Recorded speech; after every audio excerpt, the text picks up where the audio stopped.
You know that feeling? It's 11 p.m. on a Sunday. You're lying in bed, and instead of sleeping, your brain is running spreadsheets. Did I pay that bill? Can I cover rent and groceries this month? What happens if my car breaks down? What if I lose this job? That's not anxiety. That's not a personal failing. That's not because you're bad with money. That is your brain doing exactly what it was built to do when it perceives a threat to your survival. And the brutal truth? For most people, that threat is real. But here's what nobody is telling you. There is one specific number, one exact threshold that, when you cross it, turns that voice off. Not permanently silencing your financial concerns, not making you rich, not solving every problem, but crossing this number moves you from playing defense with your entire life to playing offense for the very first time. It's not $1 million. It's not six figures. It's not even $100,000. It is exactly $27,500.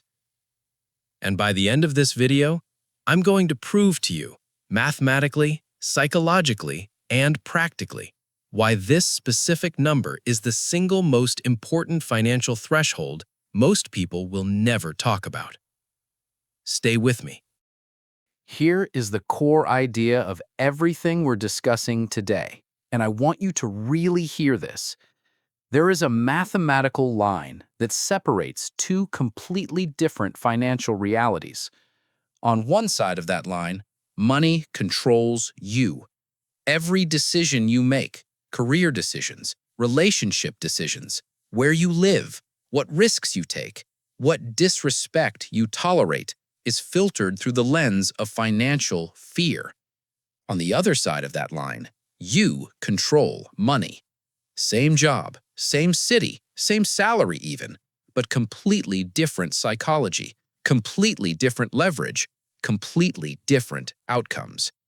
And mainstream financial media, they love to talk about the $1 million mark, the financial freedom number, the retirement goal. They plaster it on book covers and podcast thumbnails, but they skip the first threshold, the foundational threshold, the one that actually changes how your brain operates day to day. $27,500. Here's the thesis, simple and clean. $27,500 is not a savings goal. It is not a flex. It is not a starter emergency fund. $27,500 is the mathematical point at which survival pressure lifts enough for your brain to switch operating modes. It is the exact moment compound interest stops being a textbook concept and starts paying actual bills.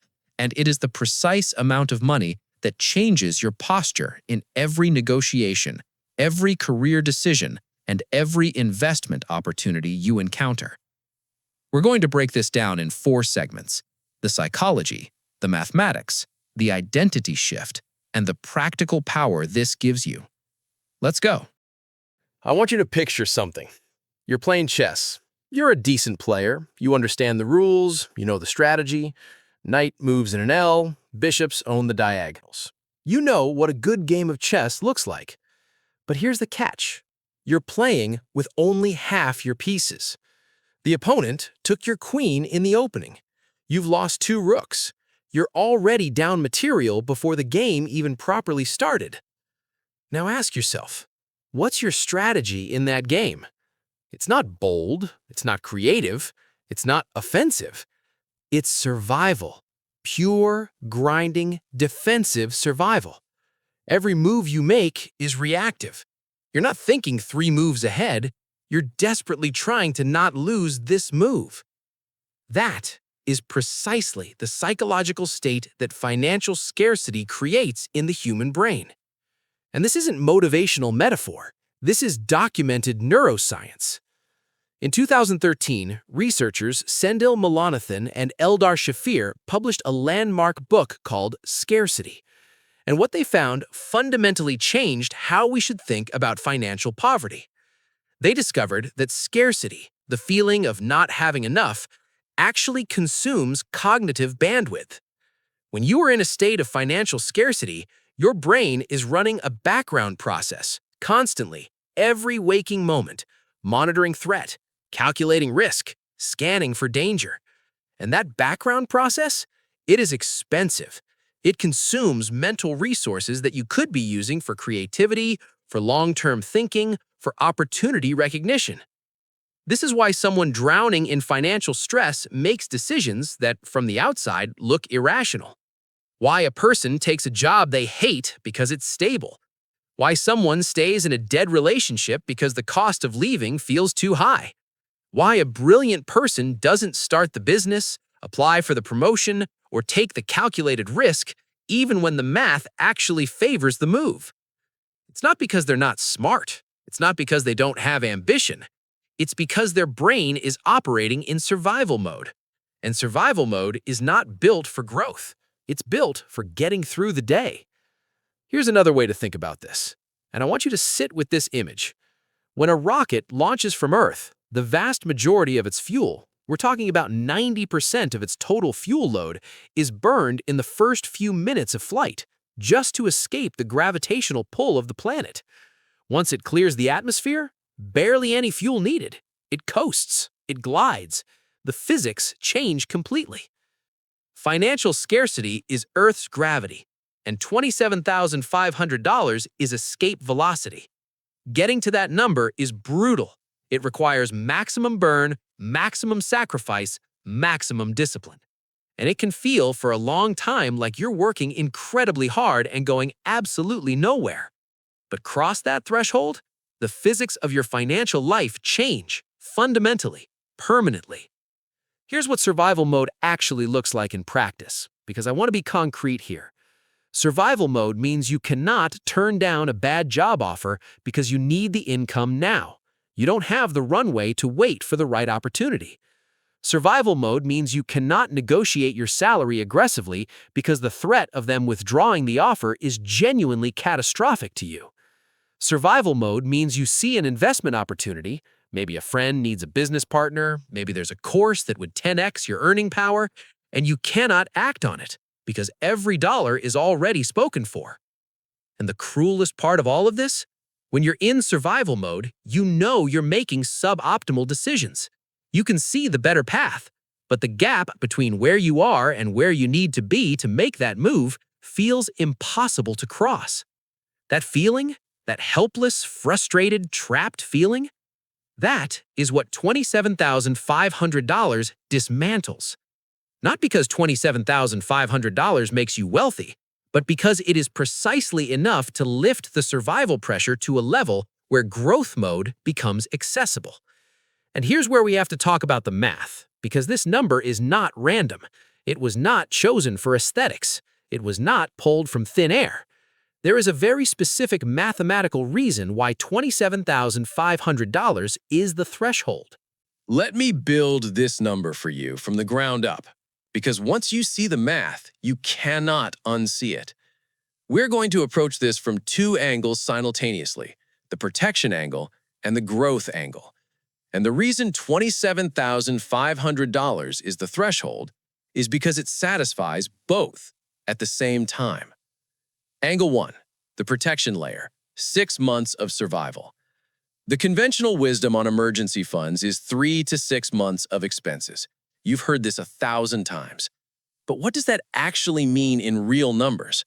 According to the Bureau of Labor Statistics, the average American spends approximately $3,700 to $4,200 per month on core necessities. We're talking housing, utilities, food, basic transportation, and minimum debt payments. Essential survival, nothing luxury. Let's call it $3,700 a month. Lean, but realistic for a large portion of the population. 6 months of that, $22,200. That is your true psychological floor, the amount that means if everything went sideways tomorrow, if you lost your job, if a medical crisis hit, you have 6 months to breathe. 6 months to rebuild, 6 months without the gun of immediate poverty at your head. $22,200. Remember that number. Now, here's where it gets interesting, and this is the part that I genuinely do not hear discussed enough. Everyone talks about compound interest, the eighth wonder of the world, Einstein may or may not have said. Your high school economics teacher definitely drew you a chart. The line curves up. Very exciting. Great. But here's what nobody tells you. Compound interest has a practical activation threshold. Below a certain amount of principal, the returns are, and I say this mathematically, not emotionally, psychologically irrelevant. Let me show you exactly what I mean.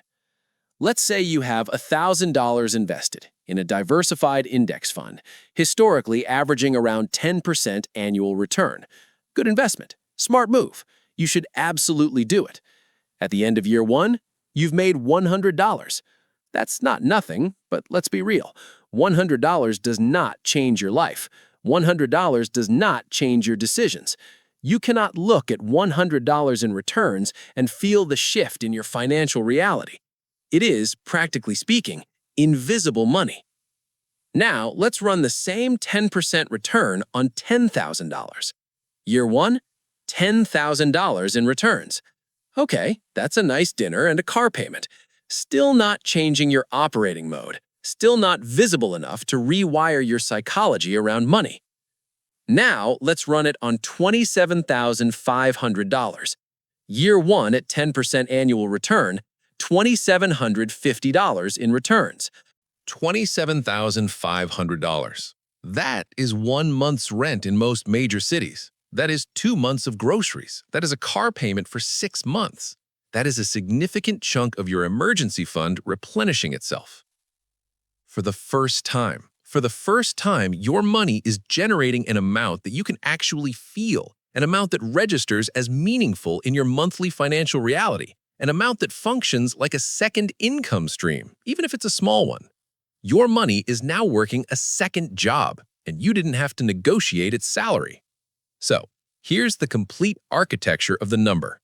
$22,200, 6 months of survival protection. Add to that a minimum viable seed capital for compound interest to produce psychologically visible returns. That seed capital at current average return rates and average living expenses is approximately $5,300. $22,200 plus $5,300? $27,500. That is not a round number chosen for aesthetics. That is the mathematically derived point at which both the protection function and the growth function are simultaneously activated. You have enough to survive a catastrophe, and your money is generating returns that actually mean something in your daily life. Both switches flip at once.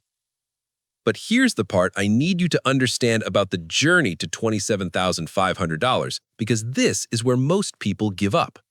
The first $5,000 you save is the hardest $5,000 you will ever save.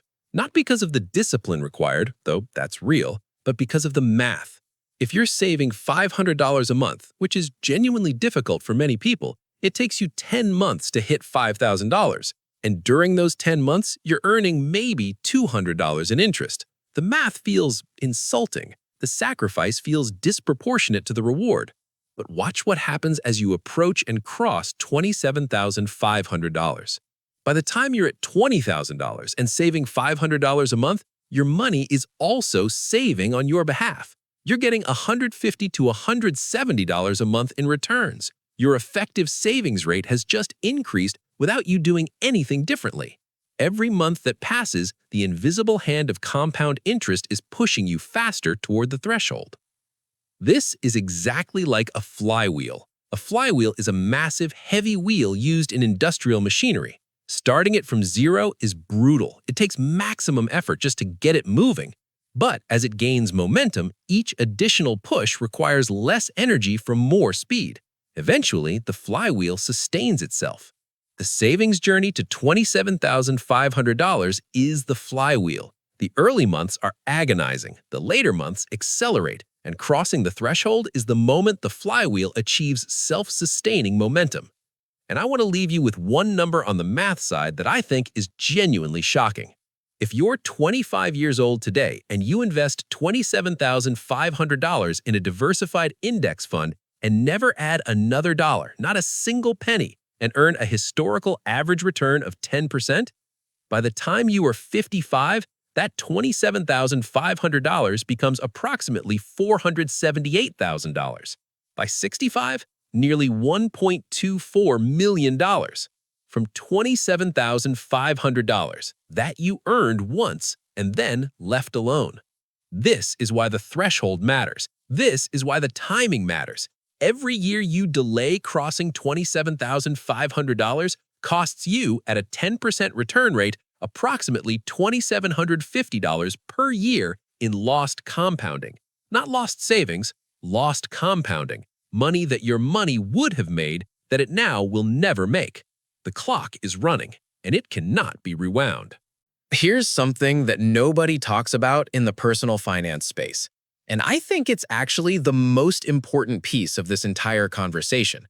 The act of accumulating $27,500, the process itself, does something to your identity that the money alone cannot explain. Think about what it actually takes to save $27,500 from a starting point of zero. If you're saving $500 a month, that's 55 months, nearly 5 years of consistent, disciplined, deliberate financial decisions.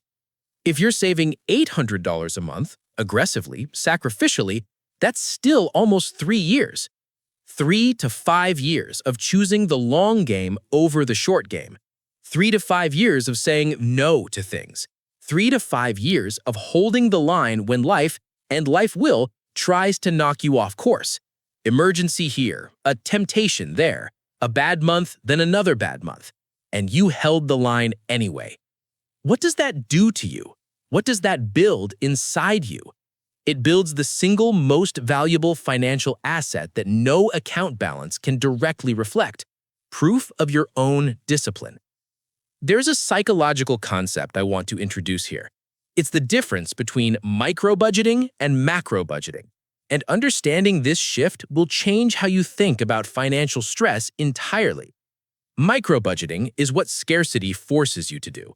It's the $4 coffee debate, the subscription you're analyzing, the restaurant bill you're splitting down to the cent, the constant, exhausting mental arithmetic of small amounts. And look, I am not mocking this. When you are genuinely tight on money, micro-budgeting is a survival tool. It is legitimate and necessary. The person sweating over a $4 coffee is not irrational. If that $4 represents a real percentage of their weekly discretionary spending, they should think about it carefully. But here's the problem. Micro-budgeting is cognitively expensive and financially low leverage. You can optimize every small purchase in your life and still be financially stagnant if you miss the 3 macro decisions that actually move the needle. Those 3 macro decisions: housing, income, investment. Housing. The cost of where you live is the single biggest variable in your monthly financial equation. A $400 difference in monthly rent is $4,800 a year.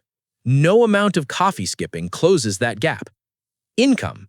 A 10% salary increase on a $60,000 salary is $6,000 a year, every single year, without cutting a single expense. Investment. Getting into the market at 25 versus 35, we already saw the math. The difference is measured in hundreds of thousands of dollars. The person who has crossed $27,500, they have, by necessity and by proof of their own journey, graduated from micro-budgeting into macro thinking. They are no longer asking, "Can I afford this coffee?" They are asking, "Is this housing situation optimized? Is my income trajectory correct? Is my investment timeline on track?" Different questions, completely different outcomes. And here's the identity shift that I find most profound. And this is subtle, so stay with me. When you have $27,500 sitting in your account, you stop seeing yourself as someone who is managed by money. You start seeing yourself as someone who manages money. That sounds like a small semantic difference. It is not. It is an enormous psychological reframe. The person who is managed by money says, I'd love to leave this job, but I can't afford it. I'd love to start that project, but I don't have the resources. I'd love to take that risk, but I can't handle the downside. The person who manages money says, I could leave this job. I have the runway. Let me evaluate whether I should. That is the difference between a cage and an open door. The room looks the same, but everything is different. I want to talk about power. Specifically, I want to talk about the kind of quiet, invisible power that most people never get access to because they never cross this threshold. It has been called different things by different people. FU money is the colorful version, walking away money is the professional version, but the underlying concept is identical. Walking away money is the amount of capital that allows you to credibly, genuinely, non-desperately Walk away from a situation that does not serve you. Not threaten to walk away, not want to walk away, not fantasize about walking away. Actually walk away. And here is what nobody tells you about negotiation, about salary discussions, about job offers, about business deals, about any situation where two parties are negotiating an outcome. The single most powerful position in any negotiation is non-desperation. Not being the smartest in the room, not having the best arguments, not being the most charming or the most experienced. Non-desperation.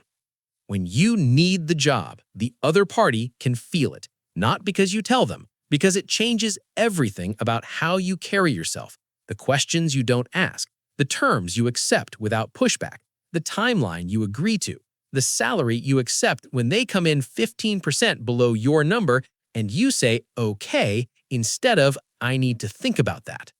Desperation has a smell, and hiring managers, experienced negotiators, and frankly, anyone with decent emotional intelligence can detect it immediately. Now, walk into that same room with $27,500 in a high-yield savings account. You do not need this offer. You want it, perhaps, but you do not need it. And that distinction changes your entire posture. You ask the question about growth trajectory that you were afraid to ask before. You push back on the salary offer once, professionally, with a clear counter, instead of immediately accepting. You ask for the equity breakdown instead of pretending you're not interested in equity. You negotiate the remote work policy instead of assuming it's fixed. You say, I need 48 hours to review this offer, instead of signing it in the parking lot out of relief. Each of those behaviors, in a reasonable company with a reasonable hiring manager, is respected. It signals seniority. It signals self-awareness. It signals that you know your value. And here's the beautiful irony. The confidence that comes from having walking away money frequently results in better offers. The negotiation behavior itself signals value, and value gets compensated. Now, I have to stop because there is a trap that I need to warn you about explicitly, and it is the trap that destroys the benefits of crossing this threshold before they have a chance to compound. When you cross $27,500 for the first time, and you will feel it, trust me, you will feel the moment your account hits that number, your brain is going to do something very human. It is going to suggest that you reward yourself. You worked hard, you sacrificed, you held the line for years, and you crossed the threshold. And now there is a very seductive voice that says, you deserve the new car, you deserve the vacation upgrade, you deserve the wardrobe refresh, you finally have the money. What's the point of having it if you don't use it? Do not listen to that voice. Here is the concrete mathematical reason why. A new car, let's say $35,000, financed at current interest rates, depreciates approximately 20% the moment it leaves the lot. In the first year, you lose roughly $7,000 to $8,000 in asset value, not to mention monthly payments, increased insurance, and the psychological lock-in of a new financial obligation. That new car does not add to your freedom. It subtracts from it. It is a monthly obligation. It is a chain dressed up in leather seats and a new car smell. And the $27,500 you spent on it, we already did this math. Invested at 10% over 30 years, That was the pathway to $478,000. You traded $478,000 of future freedom for a car that will be worth $12,000 in 5 years. I am not saying never buy a car. I am not saying never reward yourself. I am saying that $27,500 is not the reward money. It is the seed money. There is a profound difference. The reward comes later, when the seed has grown, when the flywheel is running, when the compound interest is generating real income. That is when you upgrade your life.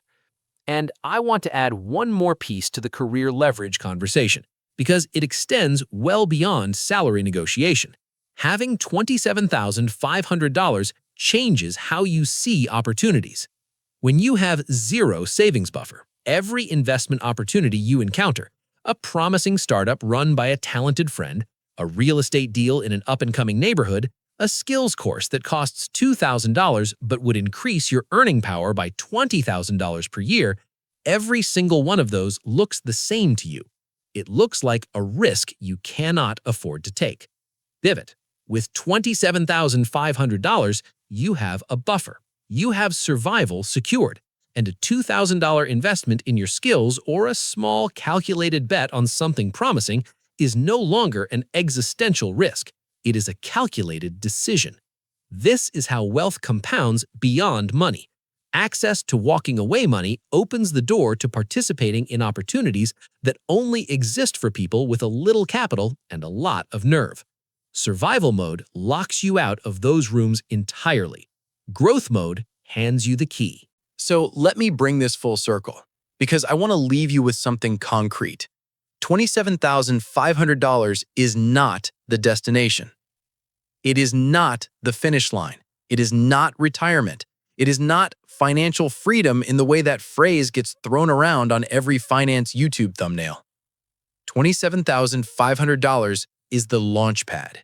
It is the threshold where survival pressure lifts enough for your brain to switch modes. It is the mathematical point where compound interest starts working for you in a way you can actually feel. It is the amount of walking away money that changes your posture in every room you walk into. It is the proof, the living, breathing, undeniable proof that you have the discipline to build real wealth. And everything after $27,500 happens in a different universe than everything before it. The second $27,500 comes faster. The third comes faster than that. The flywheel is running. The rocket has cleared the atmosphere. The hard part, the maximum burn, the brutal early phase, that is behind you. If you're watching this and you're not there yet, I want you to hear this directly. You are not behind. You are not broken. You are not failing. You are in the fuel burn, and the fuel burn is supposed to feel hard. That's how you know it's working. Write down $27,500. Put it somewhere you will see it every single day. Not as a fantasy, not as a wish, as a target, as an engineering problem that you are going to solve month by month, decision by decision, no by no. And if this video changed how you think about money even slightly, if the math landed, if the flywheel analogy clicked, if the walking away money concept reframed something for you, then do me one favor. Hit subscribe, because we are just getting started.